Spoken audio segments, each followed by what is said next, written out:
चलिए भारत की खोज में अब आगे देखते हैं चैप्टर अध्याय 5। उसका आगे देखिए, समन्वय और मिली जुली संस्कृति का विकास, कबीर, गुरु नानक और अमीर खुसरो के बारे में पढ़ेंगे। भारत का मुस्लिम आक्रमण की या भारत में मुस्लिम युग की बात करना गलत भ्रम है। मुसलमान ने भारत पर आक्रमण नहीं किया, वह भारत में कुछ सदियों के बाद आया। आक्रमण तुर्कों ने, महमूद ने किया था, अफगानों ने किया था और उसके बाद तुर्क मंगोलिया मुगल आक्रमण हुआ। इनमें से बाद के दो आक्रमण महत्वपूर्ण थे। अफगानों को हम भारत का समवर्ती समुदाय कह सकते हैं, जो भारत के लिए पूरी तरह अजनबी भी नहीं माना जा सकता। इसके राजनीतिक शासन के काल को हिंदू अफगान युग कहना चाहिए। मुगल भारत के लिए बाहर के और अजनबी लोग थे, फिर भी वे भारतीय ढांचे में बड़ी तेजी से समा गए। उन्होंने हिंदू मुगल युग की शुरुआत की। तो मुगल जब भारत में आए, बाद वाले जो भारत के ही रहने लग गए थे, भारत में ही शासन करने लगे और उन्हीं में ही समा गए। तो अफगान शासक और जो लोग उनके साथ आए थे वे भारत में समा गए। आगे देखिए, और उनके परिवार जो था वो पूरी तरह भारतीयकरण हो गया था, यहीं रहने लग गए थे और उन्होंने भारतीयता स्वीकार कर ली थी। और इसके अलावा जो और देश थे और दुनिया थी, सारी दुनिया जो थी वो उनके लिए विदेशी माने जाते थे। ठीक है ना। राजनीतिक झगड़ों के बावजूद उन्हें सामान्यतः इसी रूप में स्वीकार कर लिया और राजपूत राजाओं में से भी बहुत से उन्हें अपना अधिराज मान लिया। और उस समय क्या है कि हिंदू और मुसलमानों में, मुगलों में विवाह भी होने लग गए थे। राजपूत जो थे, जैसे सुल्तान फिरोज शाह की माँ जो थी वो हिंदू थी। यहीं दूसरी ओर गयासुद्दीन तुगलक की भी यही बात थी कि उन्होंने भी हिंदू महिला से विवाह किया था। अफगानों, तुर्कों और हिंदू सामंत के बीच विवाह होते थे, पर आमतौर पर नहीं, यानी कुछ ही होते थे, विवाह शुरू हो गए थे आपस में।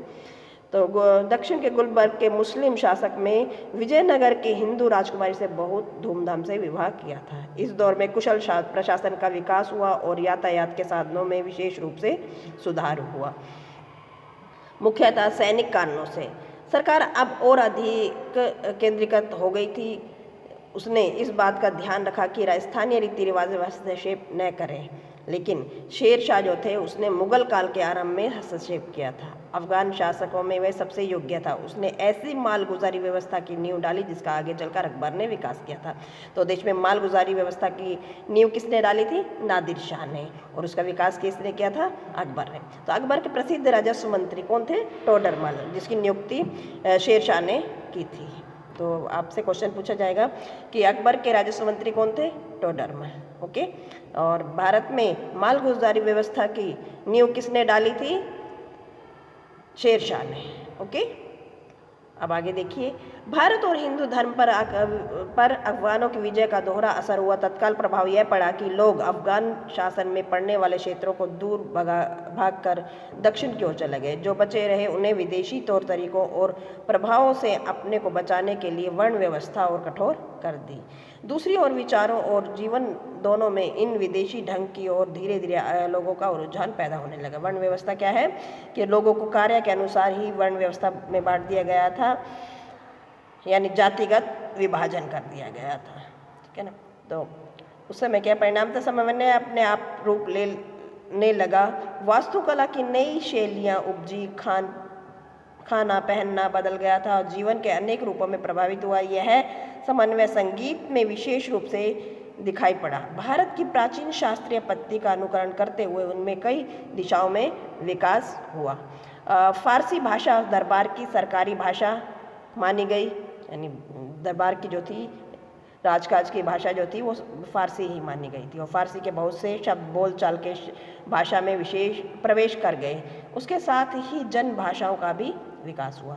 भारत में जिन दुर्भाग्यपूर्ण बातों में वृद्धि हुई उनमें से एक थी पर्दा प्रथा, यानी यहीं से ही पर्दा प्रथा शुरू हो गई थी। ये क्यों हुआ ये स्पष्ट नहीं हुआ, लेकिन पर्दा प्रथा का विकास हुआ। और उस समय कहते हैं कि हिंदू मुसलमान जो थे वो पर्दा प्रथा जो थी उसमें उच्च वर्ग में विशेष रूप से यह फैली हुई थी और इसे उच्च वर्ग में ज़्यादा फैली हुई थी। उच्च वर्ग के लोग ही ज़्यादा पर्दा करती थी। औरतों को अलग थलग रखा जाता था। राजनीति से इससे घर से बाहर नहीं निकलने दिया जाता था। ये प्रभाव जो था दिल्ली, संयुक्त प्रांत, राजपूताना, बिहार, बंगाल आदि आते हैं वहाँ ज़्यादा था। लेकिन अजीब बात है कि पंजाब और सरहद और सूबों में जहाँ मुस्लिम इलाके थे वहाँ पर्दा प्रथा इतनी कड़ी नहीं थी। दिल्ली में अफगानों के प्रतिष्ठित होने के साथ साथ पुराने नए के बीच एक समन्वय रूप ले लिया था। इसमें अधिकतर परिवर्तन उच्च वर्गों में और अमीर उमराव में हुए। उनका असर विशाल जनसमूह पर, विशेषकर देहाती जनता पर नहीं पड़ा था। इसकी शुरुआत दरबारी समाज में होती थी और वे शहरों और कस्बों में फैल जाते थे। इस तरह उत्तरी भारत में दिल्ली और संयुक्त प्रांत उसके केंद्र बने, ठीक उसी तरह जैसे वे पुरानी आर्य संस्कृति का केंद्र रहे।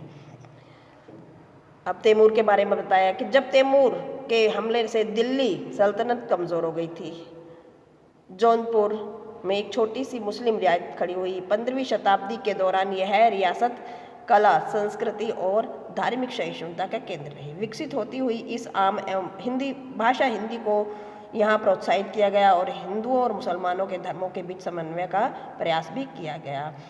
लगभग उसी समय उत्तर में सुदूर कश्मीर में एक स्वतंत्र मुस्लिम शासक जैनुल आबदीन को उसकी सहिष्णुता और संस्कृत के अध्ययन और प्राचीन संस्कृति को प्रोत्साहित करने के कारण बहुत यश प्राप्त हुआ।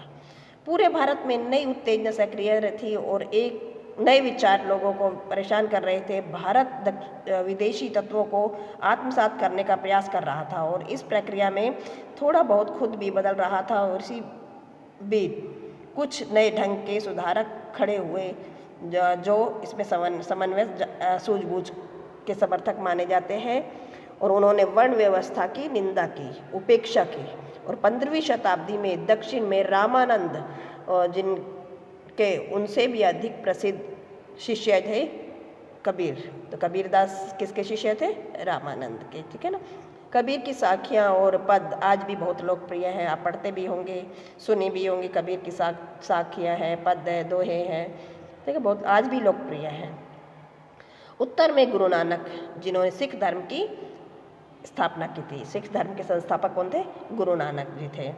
तो वो भी एक समाज सुधारक थे। उन्होंने भी हिंदू मुसलमानों में समन्वय स्थापित करने का कार्य किया। और इस्लाम जो थे वो इस्लाम के एकेश्वरवाद ने हिंदू धर्म को प्रभावित किया और हिंदुओं का स्पष्ट बहुदेववाद, यानी भारत में क्या है? बहुदेववाद था।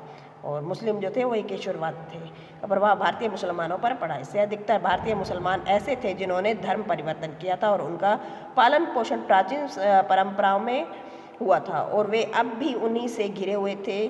उनसे बाहर से आने वालों को संख्या अपेक्षाकृत कम थी।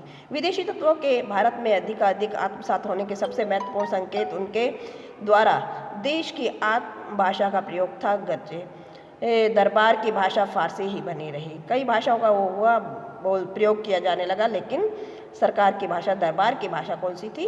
फारसी। ठीक है, तो आरंभ के लेखकों में सबसे प्रसिद्ध लेखक अमीर खुसरो थे। वे तुर्क परिवार से थे और वे 14वीं शताब्दी के दौरान अफगान सुल्तानों के शासनकाल में रहे।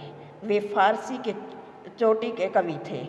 उन्हें संस्कृत का भी ज्ञान था। महान संगीतकार भी थे और कहते हैं कि भारत की लोकप्रिय तंत्री वाद्य सितार का आविष्कार भी इन्होंने ही किया था। किसने? अमीर खुसरो ने, ठीक है ना।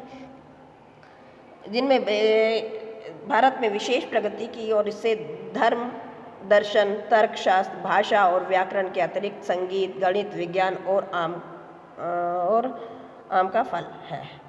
उनकी प्रसिद्धि का आधार उनके लोक प्रचलित गीत है और उन्होंने बोलचाल के सामान्य हिंदी में ही लिखा। उन्होंने ग्रामीण जनता में केवल उनकी भाषा ही नहीं बल्कि उनके रीति रिवाज और रहन सहन के ढंग का भी वर्णन किया। किसने?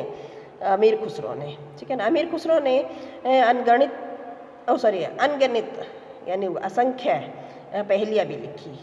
तो अपने लंबे जीवन काल में ही खुसरो अपने गीतों और पहेलियों के लिए बहुत प्रसिद्ध हुए। ऐसी कोई मिसाल नहीं मिलती जहां 600 साल पहले लिखे हुए गीतों की लोकप्रियता आम जनता के बीच बराबर बनी रही हो। बोलों में बिना परिवर्तन किए वे अब भी इसी तरह गाए जाते हैं। अमीर खुसरो की जो पहेलियाँ और गीत जो हैं, ठीक है।